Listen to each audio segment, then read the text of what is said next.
I can think going back when I was a small boy, growing up, and America and Russia were concerned about nuclear bombs wiping us out.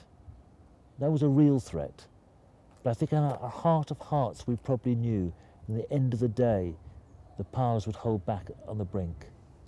Now, there may be no brink. Climate change may actually happen unless we actually take action to stop it. The end of the world is a possibility. In fact, probably the first time it could be an actual reality.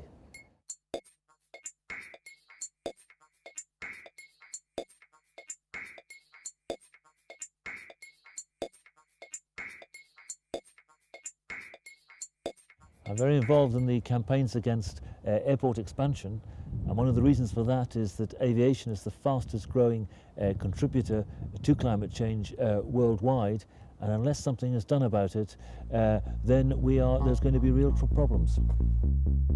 But I don't see campaigning as a burden. I don't see campaigning as something I feel I've got to do, something that's dull.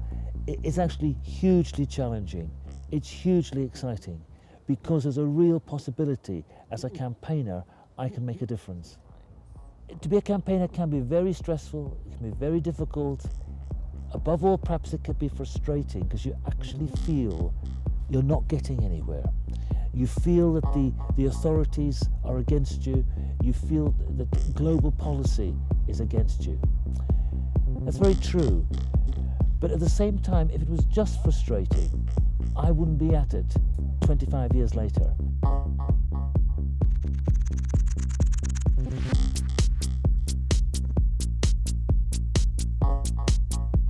The impact of when I was involved in the anti-roads movement in the 1990s, I think that was quite significant because we did bring about a fundamental change in roads policy in the UK.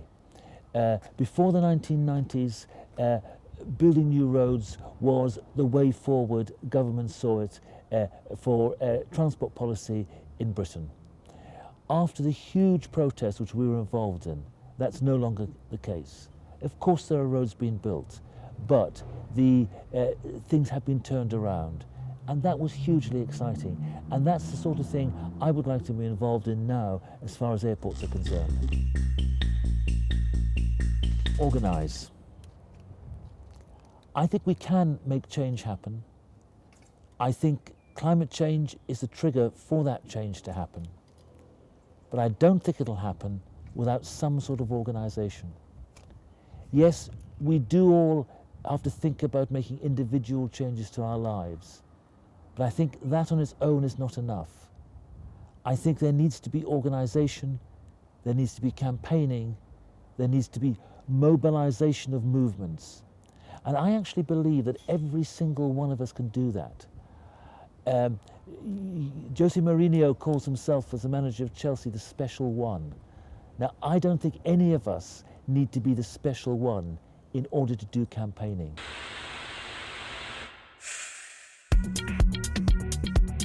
I would like to see a very different world. I would like to see a world that is not threatening to implode on itself because of climate change. I want to see a world where people are put first, where the planet is put first, where we live not in a kind of globalized rat race, but in local communities where we are reacting well with each other and where we are not spoiling the planet. The biggest threat is bringing the biggest opportunity for change, and that is hugely exciting.